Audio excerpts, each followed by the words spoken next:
Evolving Past Alzheimer's podcast, where we are focused on bringing you information to help prevent and reverse brain diseases like Alzheimer's and other dementias. I'm Dr. Nate Bergman, a functional medicine physician in Cleveland, Ohio, and your host on this journey.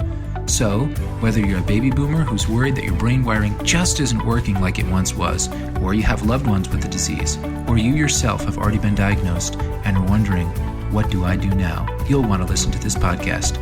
Each episode, we introduce you to the top doers and thinkers that are revisioning Alzheimer's and dementia.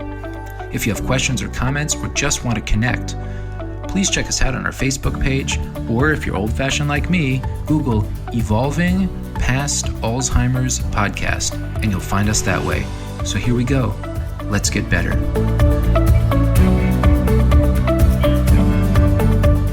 Welcome back to the show. We're shifting gears a bit today. I'm really excited to introduce all of you to an incredible friend of mine. She is an accomplished attorney.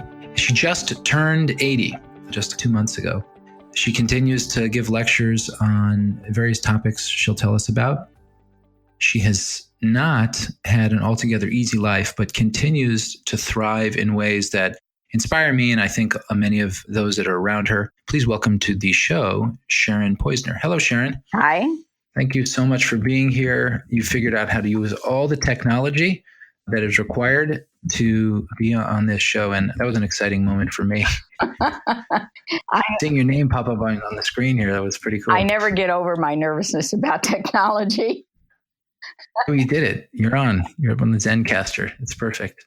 You know, actually, that's a good way to kind of get started. I mean, really, I think one of the reasons that we wanted to have you on the show was to begin to figure out how to kind of language for quote unquote young people. And those people might be listening that are in their 30s, 40s, 50s, 60s even. And then, you know, kind of what the aging process is like for those of us that are still in our first half of life versus those of us that are so-called second half of life.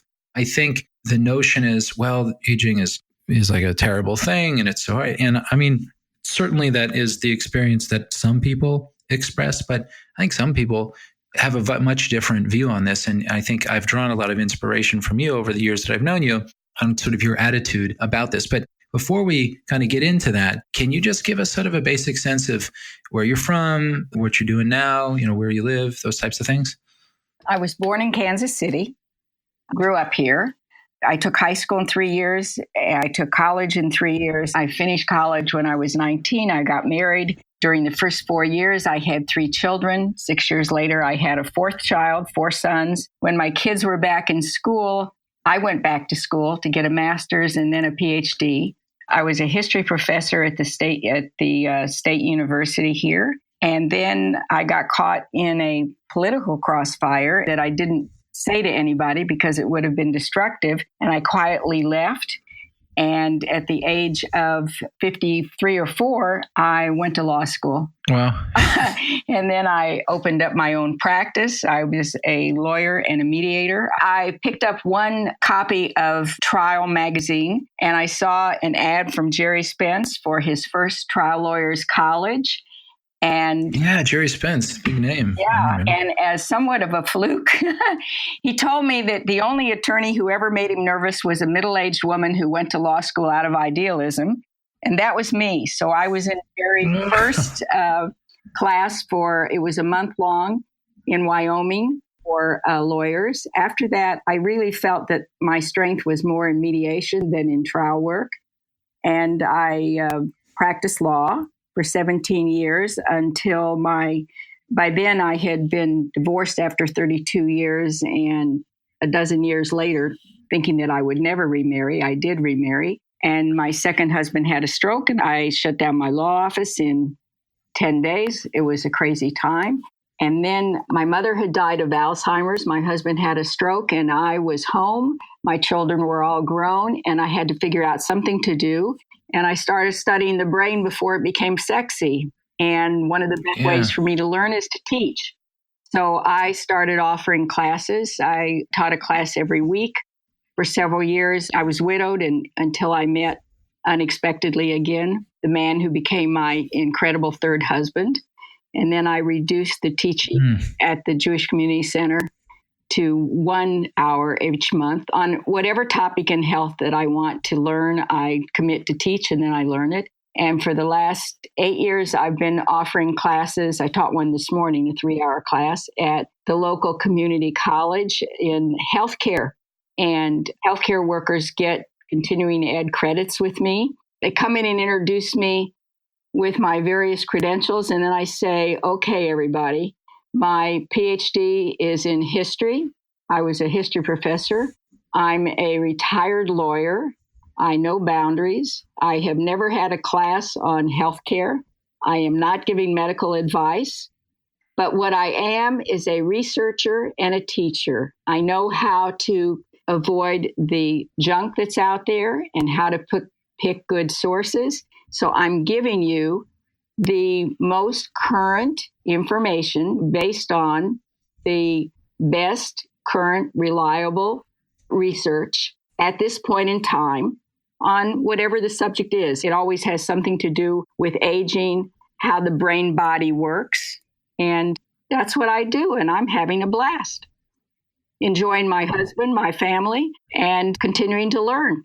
That's one thing that, I've always talked about, and that I respect a lot is just the constant, you're always learning, but it's not like you are learning because you enjoy it, like you're into it. And we're always talking about every time we interact, did you read this, or did you send me articles, or I'll send you a book, or it's very enriching. I love that. Can you kind of talk about some of the topics that you teach, or these hour-long classes that you give? What are some of the topics that you cover in terms of brain health and things like that? Every aspect of health. Usually, oftentimes, a 1-hour class for seniors, it turns into a much more detailed, much deeper, and more informative 3-hour class at the community college. So I've taught classes on not how to do it, but what it does for the brain, on exercise, on meditation. I'm a long-time meditator. I've spent over 7 months on cumulative, on silent meditation retreats, anywhere from 1 week to 3 weeks. It can be stress management. It can be nutrition, and how to choose foods, how to read labels. It can be, I taught a class on the brain body. I tell people that when we were undergrads, we studied economics and history and art and music and sociology, et cetera, et cetera. Where are those separately in the world? Of course, they're nowheres, but they're interrelated. Mm-hmm. And I say the same thing is true with the brain body. You don't want a hand surgeon to be operating on your brain, but every single aspect of the brain body is interconnected and interrelated. And so I give people that kind of information. So if you think you don't need to hydrate, because you're not thirsty, you're damaging your brain. I did a whole 3-hour class on the interrelationship of the entire body. I've done one on how the brain works. Whatever I want to learn, but it's always practical, and it's never giving medical advice. I'm not qualified to give medical advice. I use myself as a model, though, because I like my age. Life is so easy. It's not. But I think as we get older, we develop more skills in terms of dealing with whatever it is that comes our way. I've taught classes on resilience, on the importance of attitude, on the importance of humor and laughter. And I use myself frequently as an example. I tell people in class today, this morning I had 26 people in class. And as I always do, I will say, these are professionals. If you've got a comment or you've got a question, you don't have to raise your hand, just blurt it out. And invariably, sometimes I'll lose my trend of thought. And I'll say, hey guys, I'm 80 years old. I just lost my trend of thought. This is not pathological. This is perfectly normal. It comes with a package at this age. I am relaxed about it. I want you to be relaxed about it. Most likely it'll come back to me. And if it doesn't, that'll be okay too. Yeah, otherwise there's 26 people in there. Somebody's got to remember their train of thought, right? Somebody's got to remember where the train usually it will come back to me, but it's not a big deal. And then I also point out, though, the advantages of aging. It's not all downhill. My mother lived to 94 and she died of Alzheimer's. And she used to say that aging is not for sissies. Well, the reality is living is not for sissies. Yeah. Yes. Every one of us, has a story, and every one of us has gone through various chapters, various challenges. My husband says, and some other people say, I've had more than my share. And maybe that's true. But from every challenge, even when you don't know what the lesson is going to be, every challenge is a lesson in life. And that's how I look at it. And that's how it's worked for me. It hasn't always been easy, but it certainly has been informative. You and I have talked privately about kind of the role of trauma, in general. I mean, it's known how it shapes lives, especially early childhood trauma, particularly before the age of 18. And, in terms of Alzheimer's, early childhood traumas increases the risk, at least in some studies, up by about 6 times sort of the average risk. Having sort of early childhood traumas, those could be physical, emotional, sexual traumas. So, I mean, as someone who had some trauma in their life, does this play out as people go into, post-retirement age, post-traditional retirement age, 65, 70, 75, 80? I mean, is this something that goes away and gets easier as people get older? Or is this something that, these things that are more difficult to sort of deal with? Or do you reach a point where, because there's sort of the maturation of the human form as people get older, that there's some new set of tools or way of looking at things, or just perspective that one gets that allows these things to be kind of easier to live with, deal with? I am a former board member of Voices, Victims of Incest Can Emerge Survivors. I'm someone who recovered memories before the word incest was ever in the media, ever in anything. I had never heard the word. And so I've talked about this a lot. I stopped talking about it when I went to law school. I went to law school in order to help victims, and I didn't want the spotlight to be on me. I wanted it to be on my clients. And I segued. So I represented people who had been abused as victims, as children. And then when there were not as many of those cases anymore, I became a family lawyer. But I am extraordinarily fortunate because every early decision that I made, I didn't know this at the time, but every early decision that I made until I was in my 40s was informed by my abuse. And I didn't know that I'd been abused. I was in a car accident. I was not the driver, but I was in a car accident that paralyzed me in 1974. I was born in 1937, and I was never good at arithmetic. But anyway, I was in a car accident in 1974 that paralyzed me. I could move my fingers and toes and head, but I couldn't move my wrists or ankles. And when I kept coming in and out of consciousness, I kept telling myself I was in the back seat by myself, to roll with the car. I didn't want to brace because I didn't want to break limbs. And when the car finally stopped and I was in and out of consciousness, I kept telling myself that my cord was not severed because I could wiggle my fingers and toes. And so how grateful I was for that. Well, the car accident, which was extraordinarily painful at the time, and took a great deal of time to recover from, and caused me had just started school to work on my PhD. I was commuting. And so it stretched that period out, but it turned out to be a blessing in disguise. It's one of those blessings that I talk about. It may be one of the single most important blessings in my life because I ended up in therapy. And in therapy, I recovered memories and learned how to control it instead of it controlling me. It didn't have to shape my life the way it had before. And that made a tremendous difference for me. So I consider myself extraordinarily lucky. I was in psychoanalysis for 7 years, 5 days a week on the couch while I was working on my PhD. So this was approximately what decade of your life were you, or approximately how old were you? Were you that when you were in your 20s, Late 30s, early 40s. Okay. And, my PhD took considerably longer as a result of this. But I learned a lot about myself, and I learned how the abuse had shaped me and had shaped my choices. It defined everything and every important decision that I made, and without my knowing it. And so the car accident, which led me into psychotherapy, psychoanalysis, helped to free me from that. And every challenge presents lessons. It helped me to think of that experience not as destructive and isolating, which it was. It was very isolating because I became a rescuer. And by being a rescuer with people, the spotlight was not on me. It was on whomever I was helping. Well, I enjoyed being a rescuer. I still enjoy it. I enjoy helping people. But it gave me insights into other people's experiences. It gave me the satisfaction of getting a grip on myself.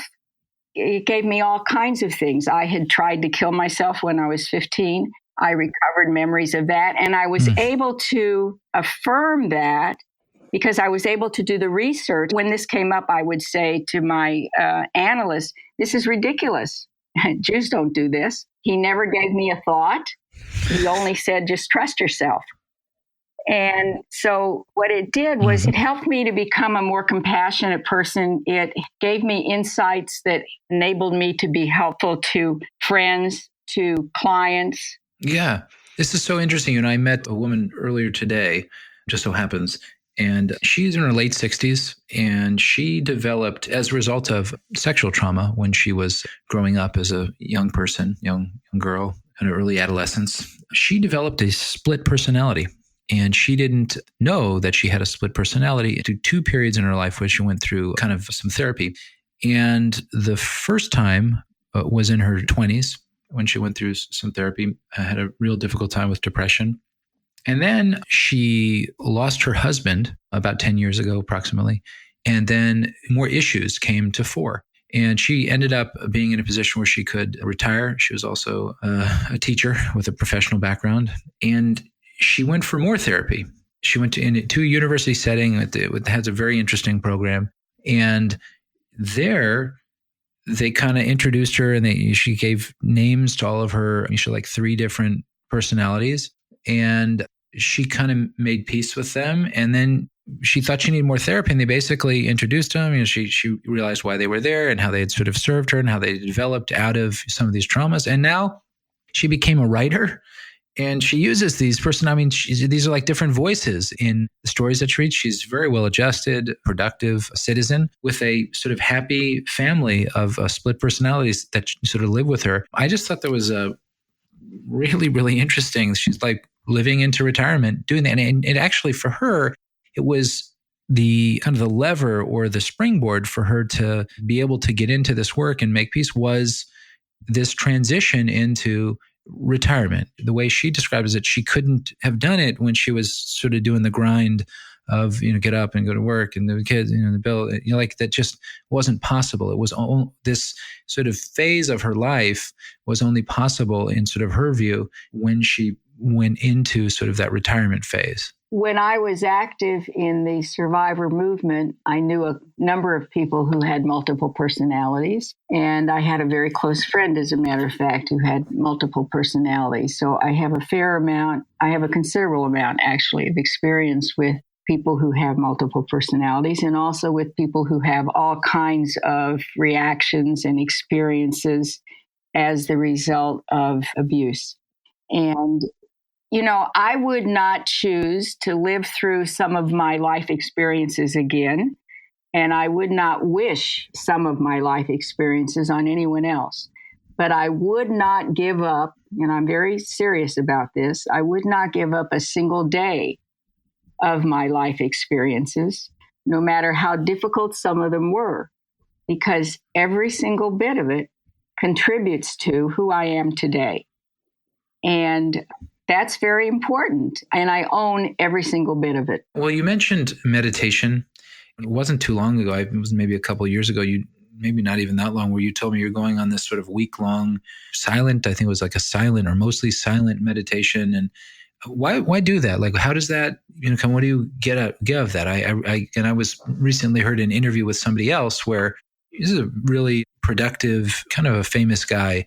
He went on one of these types of retreats and he felt like it was like 10-day silent retreat where they you talk with somebody for 15 minutes every day just to make sure you're not sort of going crazy. And then they have like a walking meditation, a sitting meditation, and it's basically that all day with some food.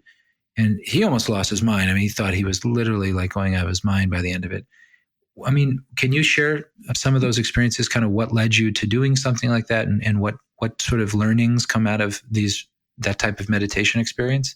I was going through a difficult period of my life. And during that period, I went to a bookstore and I sat down on the floor where self-help books were. And I started going through the book, seeing what I could do to get a hold of myself. And I came across a book by two women who did retreats and taught meditation. They went around to churches and did retreats, and they had built their own home in Idaho, did all the work themselves except for plumbing and electricity and the roof. And I contacted them and I said, I might like to visit them to spend a week at their home in the woods, and I might like to learn meditation. And I was in a local group in Kansas City that meditated on occasion, and my mentors became Shoshana and David Cooper. And I was in a program that they created, and I went on retreats with them, 1 week silent retreats, sometimes 2 weeks, one time 3 weeks. And for me, meditation and I didn't even know at the time how important meditation is for the brain. I wasn't into this kind of learning and research at all. I just did it because I felt post-analysis that I needed something more to help me get a grip on myself at a certain point in life. And meditation, mindfulness meditation, is a way of calming the body, of becoming more aware of everything that goes on inside this brain body, be it thoughts. You sometimes, I didn't know this at the time, we're only aware of about 5% of what goes on in our brains, and 95%, including all the automatic stuff, is below the level of consciousness. But I found sometimes in meditation that things would bubble up from my subconscious that would give me clarity. Other times it was a way for me of getting more in touch with parts of my body also. And I spent a total, I don't know if I said this before or not, I spent a total of about 7 months cumulative total on retreats, including I did a retreat in Auschwitz. It was a meditators retreat created by someone named Bernie Glassman. And it was a meditators retreat for the purpose of being a witness. And I spent 5 days on the cushion, mostly, also doing some touring inside Auschwitz. We slept at a youth hostel nearby, walked to the camp, stayed in the camp the better part of each day, stepped outside the camp with a bowl that we were assigned for soup, and had normal meals, breakfast and dinner. And during psychoanalysis, I learned to forgive my father. My daytime father was the healthy nurturer. He was the greater nurturer of my two parents. So that put me in a double bind, so to speak. Yeah, but sure. I mean, he wasn't a terrible person at all. He was a really good man. And I learned to appreciate that and to forgive him. My father also killed himself as punishment for what he did to me when he was 48 years old and when I was pregnant with my first child in the first year of marriage. Anyway, I learned to forgive him for everything through meditation, and I thought that I had completed the work. But following the 5 days in Auschwitz, a week after I got home, I went on a 2-week retreat with the Coopers, and that period sort of just blurred as one long experience.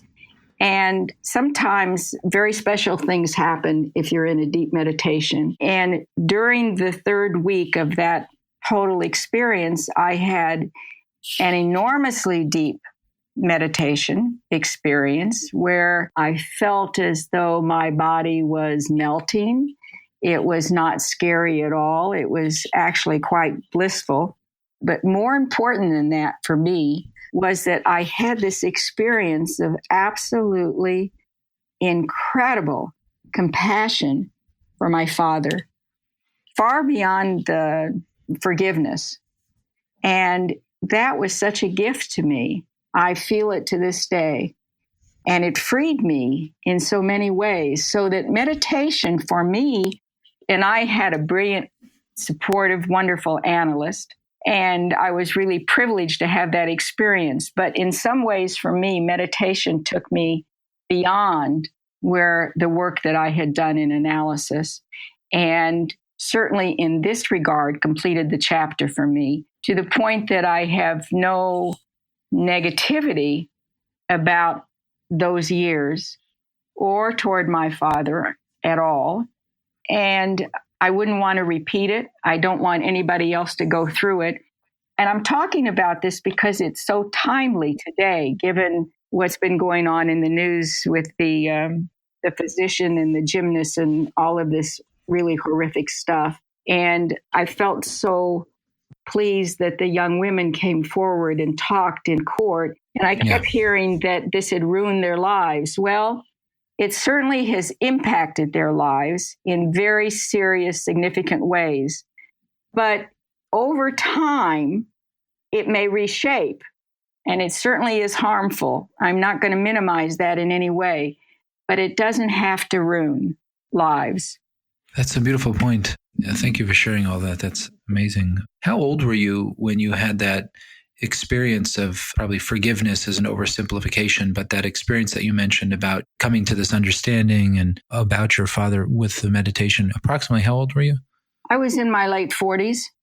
Late 40s. Okay. Do you think you could have done it, that you could have come to that earlier? Or do you just feel like that there's something about time and age and stage in life that allows a certain perspective, something like that? Can that happen when somebody's like 25 years old, or is there something unique about? I don't know. I don't think it's unique to age. I think it has to do with a willingness to be open. And psychoanalysis was very difficult for me. I think it is for most people, extraordinarily difficult. But I gained so much in it. And then I think that when we are living in younger years, we just deal with whatever comes our way. You know, we're not giving it the kind of thought, at least I didn't, that I do now in my older years. We just live it and we figure out how to cope with it. And coping mechanisms become very important. Today, the common term is grit. The term that I used was resilience. I think that's critically important. And when we're in the middle of something, we can't grasp it in the same way. When we get some distance from it, and if we have the tools, or we can always develop the tools, most of the time with help.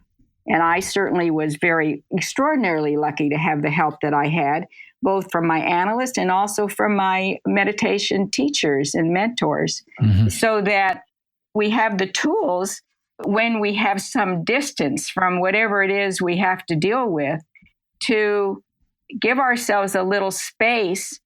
And we can find that there are lessons to be learned that enrich our lives.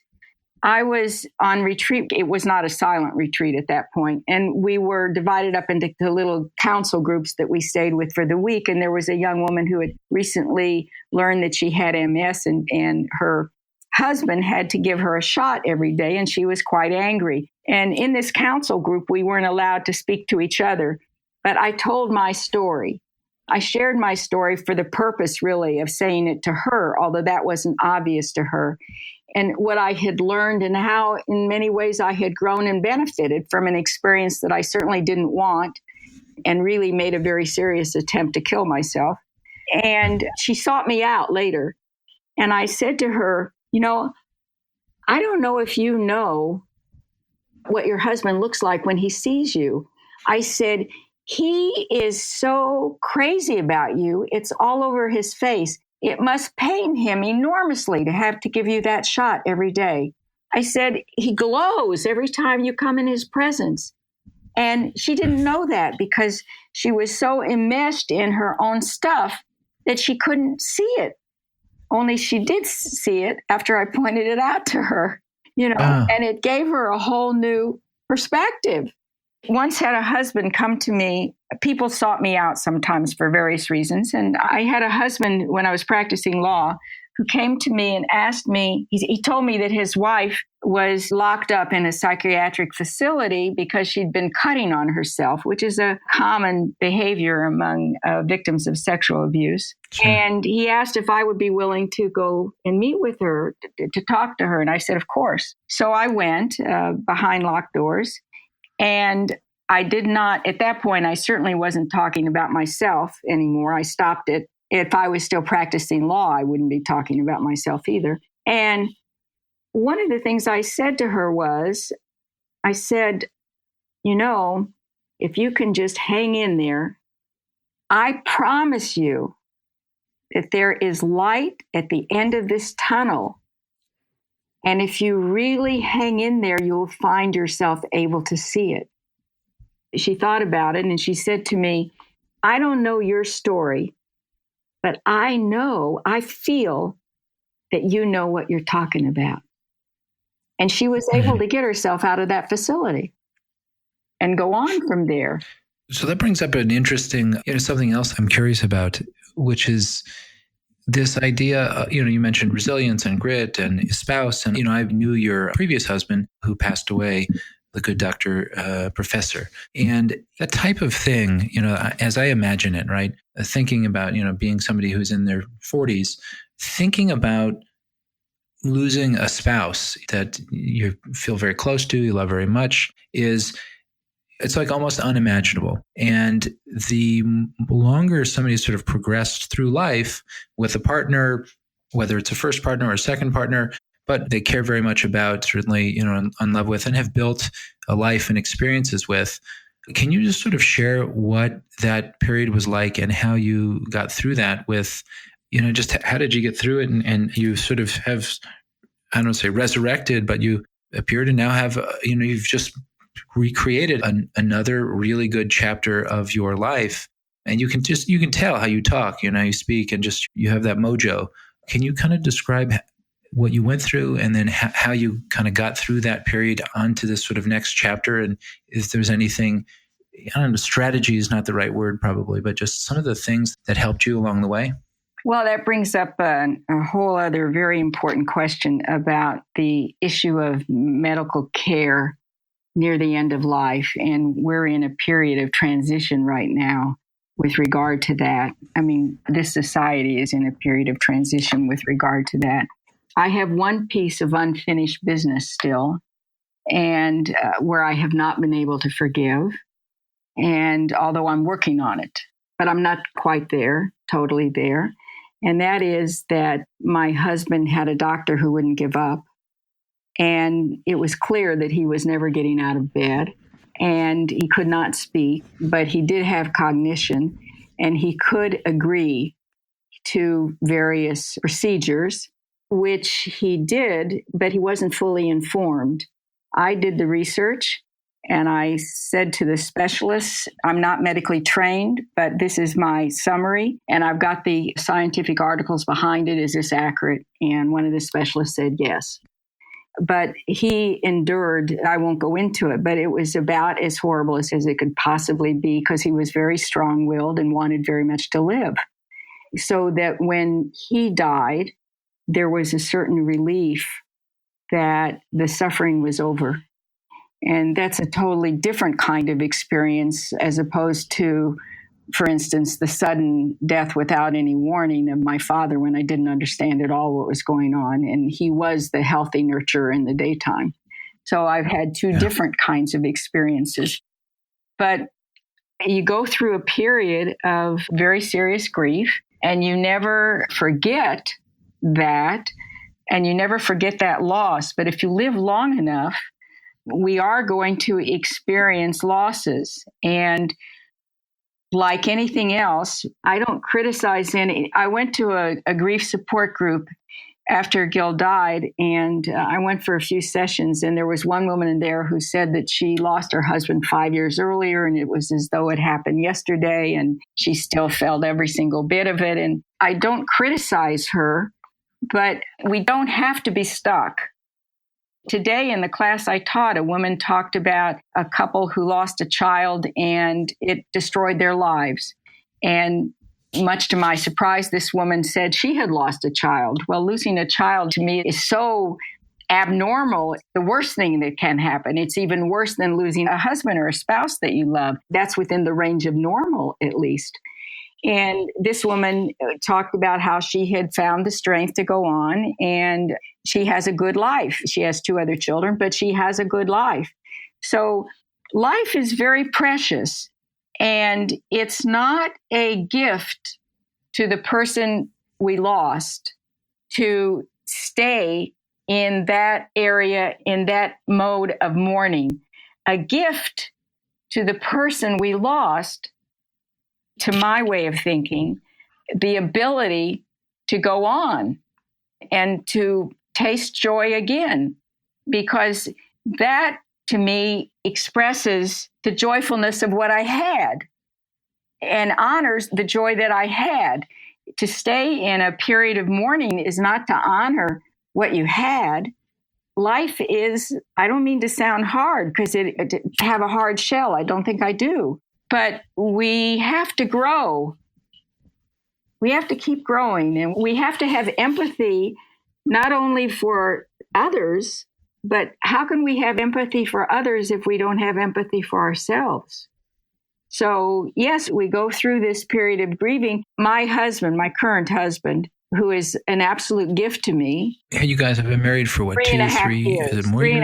3.5 years, right? You know, I wasn't looking for a second husband. Somebody called me and invited me to meet him, and I was intrigued because I knew who he was. And we talked for 3 hours and didn't even notice anybody else at the table. But anyway, it just happened. He just fell into my life. And again, the third time, this happened too. And I just met him at a meeting, and he wanted to give me a ride home. And I said, no, thank you. I live a block away. I'm walking. He said, let me give you a ride anyway. And he says, I spiked the tea when I invited him in. But the first things out of my mouth were, I said, I just want you to know, I'm not interested in remarriage. I'm not interested in a relationship. I don't date. And 3 months ago, I moved into this independent living villa, which has a 1-car garage. All I'm interested in is good company. But the reality is that he was so perfect for me, as was my second husband, that I knew we were going to get married before he did. You know, I'm a planner. I make checklists. I've been making checklists all my life. But it's just like being an attorney. When you're going to court, you have to prepare for every eventuality that you can possibly think of, because you don't want to get blindsided. And right.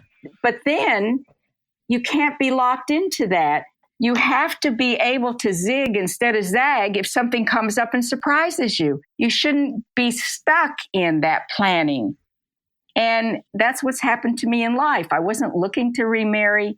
I had 7 criteria after my first marriage, and he was a good man. We just weren't well suited to each other. But he and I were both good people. And we were divorced after 32 years, and I was single for 12 years. And I had 7 criteria, and I thought they were impossible to fulfill. And I didn't need somebody to complete me. And I wasn't going to compromise. So I just assumed I'd be alone for the rest of my life. And that was okay.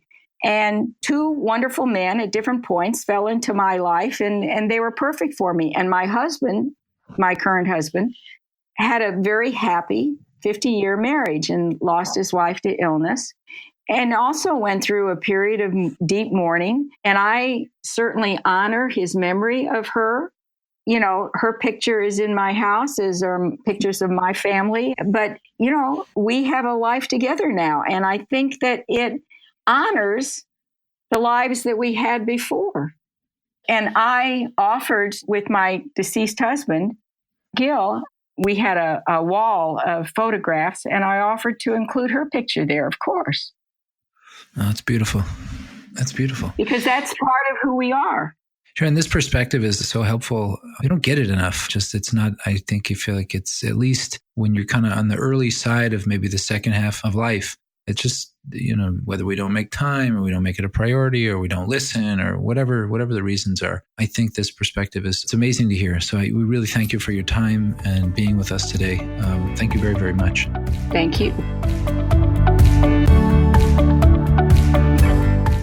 that's our episode. I hope you guys got something out of that. Check the show notes out on iTunes or on our website where we've summarized the key points. If you have questions or comments or just want to connect, please check us out on our Facebook page. Or if you're old-fashioned like me, Google Evolving Past Alzheimer's Podcast, and you'll find us that way.